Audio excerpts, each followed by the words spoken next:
Welcome to Leadership Reimagined, where game-changing conversations are reshaping the world of work. I'm Janice Ellig, the CEO and founder of Ellig Group, Executive Search Advisors, where we are reimagining search. On today's episode entitled Cheerleader-In-Chief, I'm honored to be speaking with Eileen McDonnell, the chair and CEO of Penn Mutual. Throughout her 12 years of leadership at Penn Mutual, Eileen has received multiple distinctions for her honorable dedication to the region's business and academic communities, many of which highlight her exemplary and transformative leadership. There is one that really stands out as near and dear to my heart and is especially important given these current times. In 2019, Eileen was honored with the Woman One Award for Outstanding Leadership, presented by the Institute for Women's Health and Leadership. She received this award not only for fostering an environment that is both innovative and transformative, but also for her commitment to women in leadership and furthering an inclusive work environment. Under her guidance, Penn Mutual has a diverse board and executive team that is over 40% female. Congratulations, Eileen. You have certainly been honored for many of your professional and civic accomplishments. Welcome to the program. Thank you, Janice. I am delighted to participate today and be part of this informative series. Eileen, I'm going to touch on just some of the milestones of your very impressive career because there's so many to cover. But you started at Penn Mutual in 2008 when you joined as Chief Marketing Officer. And prior, you served as President of New England Financial, and before that, Senior Vice President of Guardian Life Insurance Company. You are a board director of Janney Montgomery Scott, a wholly owned subsidiary of Penn Mutual, and serve on the board of the Insurance Federation of Pennsylvania and the board of Universal Health Services.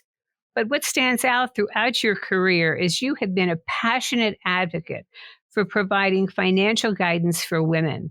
And under your leadership, Penn Mutual launched My Worth to bridge the confidence gap between women and their finances. And you have often said, and I quote, "Be passionate about helping others, and your career will never feel like work." Tell us why this is so important to you. I believe that no matter what field you are in order to perform at your best, you need to be passionate about what you do, and it needs to be authentic to you as an individual. I have always felt best about myself when I was helping others.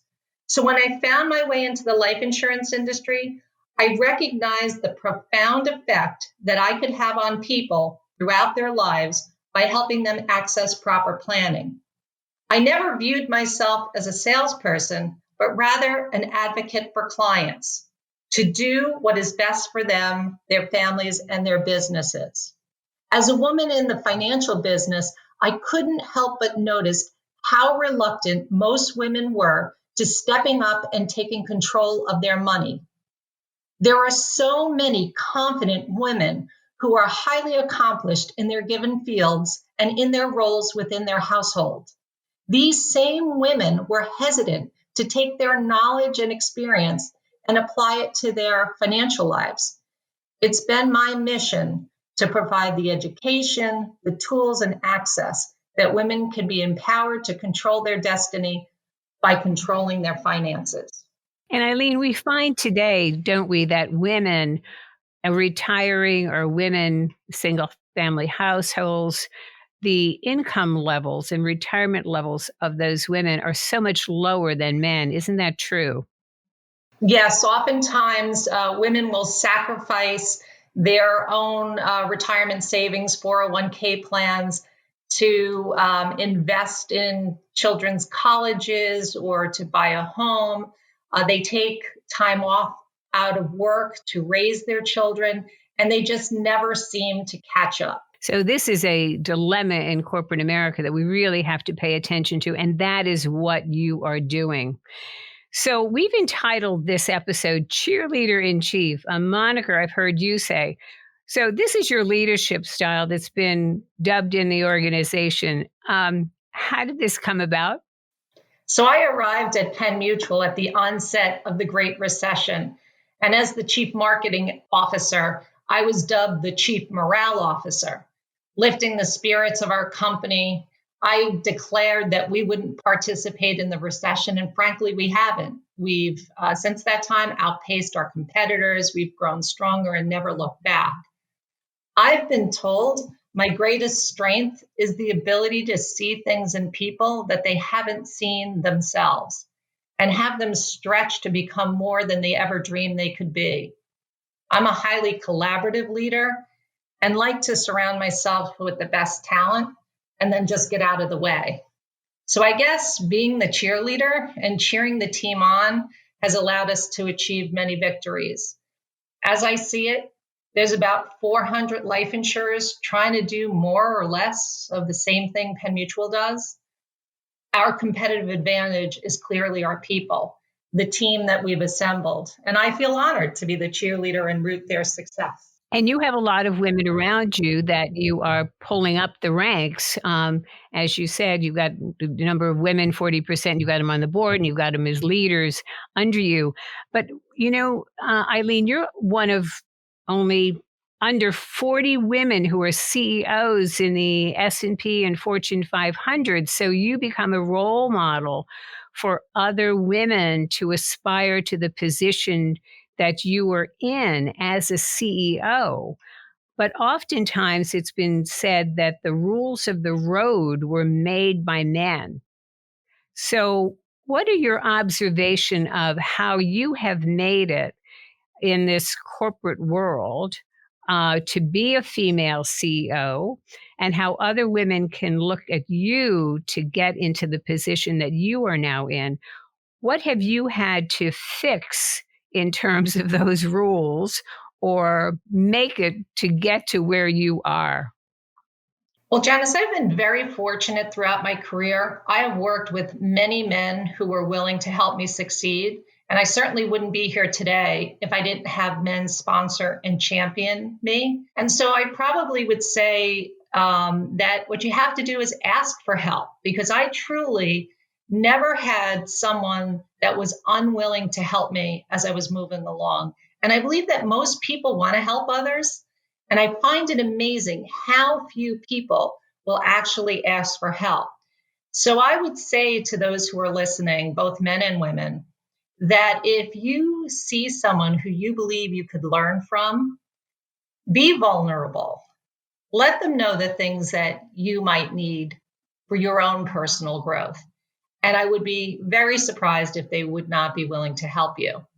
I make a lot of time in my day to help and give back to those who reach out to me asking me for advice. So how did you end up at Penn Mutual? Well, that was completely by accident. I had stepped away from corporate life to welcome my daughter and was consulting. A recruiter had reached out to me, and I provided some names for the chief marketing officer search at Penn Mutual, given the fact that I had spent over 20 years in the industry. And the three finalists were all nominated by me. So Penn Mutual's CEO asked if he could speak with me. And for me, I thought it was an opportunity for me to maybe gain a consulting client. I was not working with Penn Mutual at the time. So we had the opportunity to meet, and our values were clearly aligned. As an organization, their focus on diversity, having a diverse board dating back to the 1970s, having a talent lineup of individuals that were highly diverse and reflecting our community. So it really became clear to me that it could be an organization that in my new role as mother and as a woman in business, that I would be able to succeed. And the CEO would be retiring in a couple of years. And fortunately for me, within 2 years, I was named president and then followed up the year later as being named CEO. So did he groom you for this role? He certainly did. I mean, he certainly saw in me something that he thought would be needed in the company. And he helped prepare me and transition me so that I would be successful. So that's a wonderful story, Eileen. So you had taken time off to be with your daughter after a very successful career. correct? Yes. And then go there, and you've been recommending other people for this role. You have this conversation, your values align, and the CEO sees something in you, and you say, okay, maybe this will be a good way to combine being a mother and being an executive. And he sees that you can move along and into that role, and it works. Absolutely. For me, I had been reading so much about the difficulty of reboarding after taking a separation from work to attend to family matters. But I found an organization who actually valued the work that I did in the interim, which was both consulting, and I was a professor at the American College.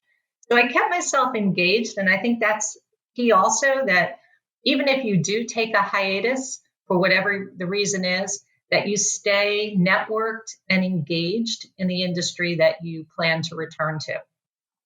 I say this to women all the time: keep your toe in it, right? You need to stay connected. It's changing so rapidly. And that you are a good example of doing that. But you also went to a company that embraced strong values, and you had grown up with that in terms of your own upbringing. And you went to an organization that had those strong values. And can you describe what those are at Penn Mutual today? Yeah, our values are the center of all that we do. Typical, most companies have words like respecting one another, a shared sense of belonging, integrity. But we're in the trust business, and relationships are built on trust. So we invest a lot of our time and effort into our culture and ethics work. As I like to say in the organization, there's no right way to do a wrong thing. That's why during our performance assessments, half of the evaluation is on what you actually do, and the other half is how you do it. So we're very clear that it's equally as important as to what you accomplish as to how you conduct yourself. So we really put teeth into the walk and the talk. That is a wonderful statement. No right way to do a wrong thing. And is that also part of because you do have such a diverse culture and workforce, from the board to your C suite to all levels in the organization, Eileen? Yeah, it's clearly embedded in the DNA of the organization, and I was fortunate to inherit that. But what connected with me and what brought me there to the company was exactly that, was the fact that the company kept doing the right thing by the people that were associated with it, its client base. As a mutual company, it's very clear our mission is that we do our work on behalf of our policyholders. We don't have a conflict. And so for me, yeah, the fact that the company focused on doing the right thing was critically important to me in my decision to want to continue to lead the great organization. Thank you, Eileen. Now, a reminder to our audience: you are listening to Cheerleader-In-Chief with Eileen McDonnell, Chair and CEO of Penn Mutual. The topics we cover, like today's, are all current, and a new topic with a new game changer is released on the third Thursday of every month. This is a great way to stay current on relevant issues happening around us. Now, let's return to Eileen, CEO of Penn Mutual, and her remarkable career.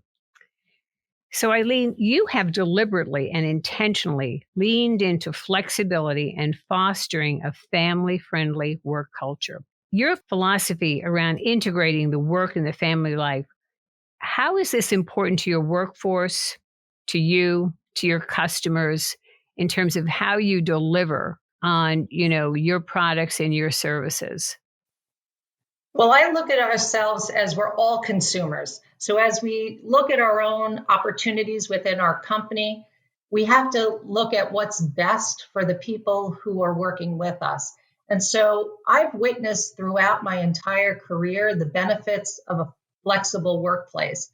When I was president of New England Financial, I not only commuted from New York to Boston each week, but I had assistants who were on a job share. Both were mothers working part-time.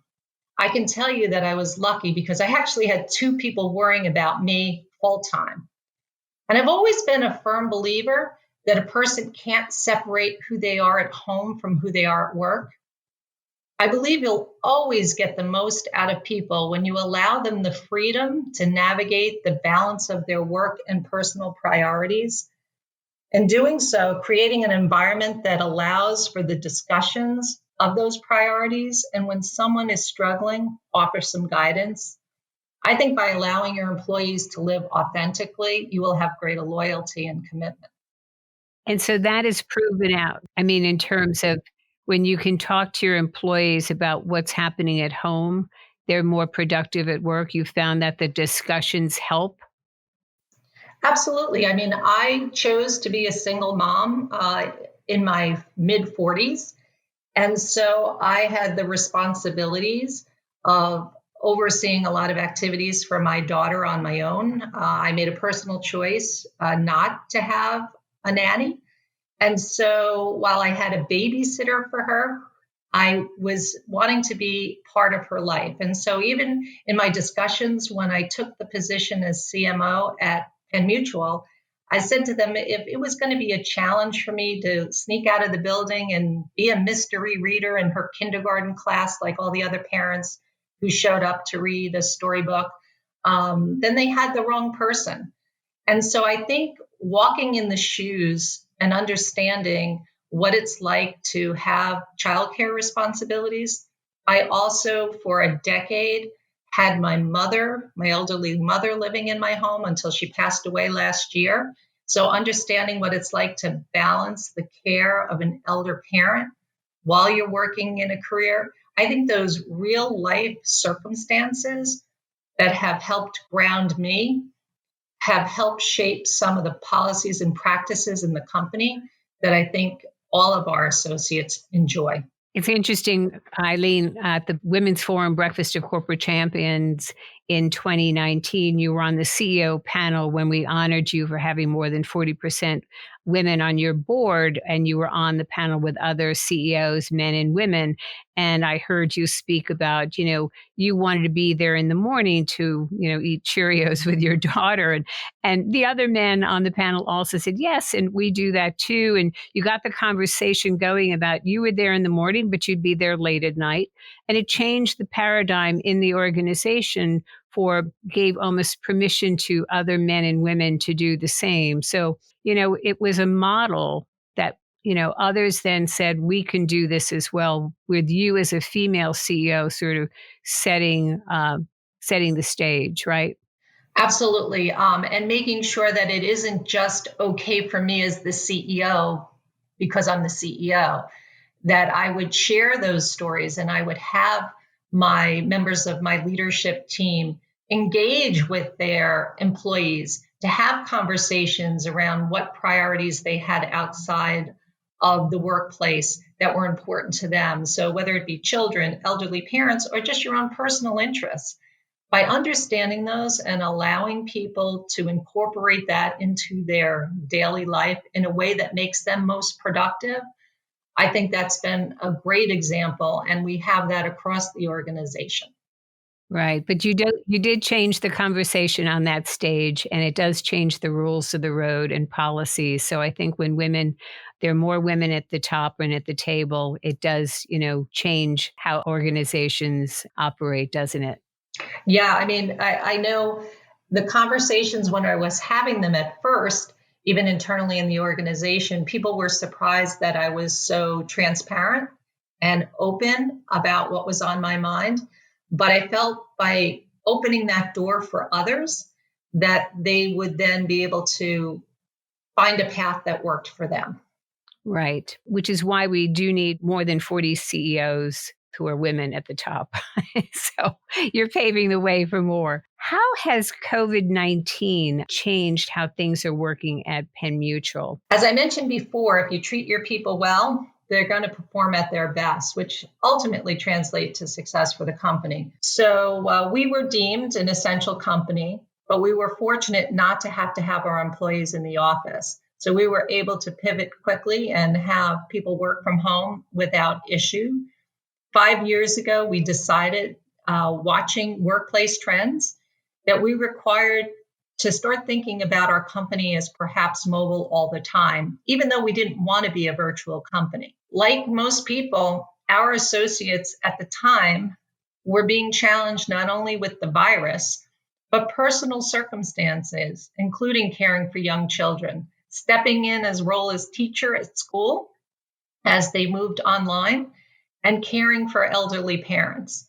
And in order to keep them productive and to ease the stress levels, we were one of the first companies to announce that we wouldn't consider returning to our facilities until at least Labor Day. And that was so well received and appreciated that our employees, who felt like so much in the world was uncertain, that at least there was some certainty for themselves to plan. And if you think about it, we're an organization that helps people plan for their finances. If anyone should be good planners, it should be us. So we help them with their own personal plans by giving them early warning, or at least early relief in some cases, so that they would know how to plan out the end of the school year and the summer months for their families. So, turning to your own personal life a little bit more, Eileen, which I find so interesting. Your grandparents immigrated to the US from Ireland, leaving behind family in pursuit of opportunity. If they were to see you here today, they might say you were demonstrating the American dream and all that they sacrificed. How has their sacrifice shaped you? And what would you say to them? Well, yeah, all four of my grandparents came to the United States as young adults, 16 and 17 years of age. And as my daughter's approaching 16, I still call her a teenager. So I really think about each of them having similar circumstances in that they left their parents and siblings behind in the hopes of building a better future for themselves and future generations. They worked as a domestic, a New York City bus driver, a grocer, and a secretary. To me, their courage, work ethic, and most of all, their optimism continues to serve as inspiration. Unfortunately, they never received the accolades that prominent leaders do today for such attributes as adaptability and demonstrating strength through adversity. I guess if I had the opportunity to say something to them today, it would be thank you for always encouraging me to dream big and never be afraid to follow my dreams. That's wonderful. And now what you're doing is you're helping others follow their dreams, right? You're helping women manage their finances, men as well. So what's your advice to people today in terms of their financial planning needs and helping them live their dream? My suggestion to anyone would be to just get started and take that first step. Planning your finances is really a journey, not a destination.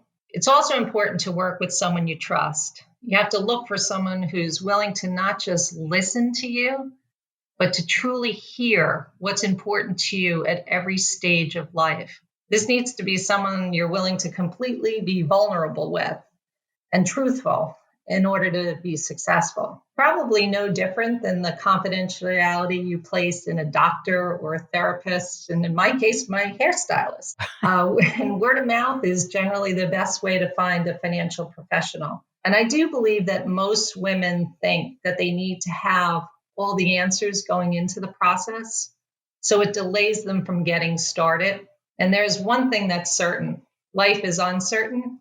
So don't worry about having all the answers before you get started. Well, Eileen, you've been a cheerleader to a lot of women I know. You're a cheerleader, I'm sure, to your daughter, to the women who look up to you at Penn Mutual. Do you have any other parting words for our audience? Probably the most rewarding part of my career has been the countless individuals who I've been fortunate enough to have mentored. And in return, they've mentored me. I've always measured my success by their success. So I think as a leader, the sooner that you recognize that being a cheerleader for others rather than yourself, you'll end up with a more fulfilling and rewarding career. Eileen, again, thank you for joining us today and sharing your impactful story. And thank you to our audience for tuning in to this game-changing conversation with Eileen McDonnell, CEO, Penn Mutual, on this episode on Leadership Reimagined. You can hear me on Twitter, LinkedIn, or visit our website at elliggroup.com. Stay tuned for more exciting episodes of Leadership Reimagined, game-changing conversations. Thank you for joining us, Eileen, and thank you to our audience.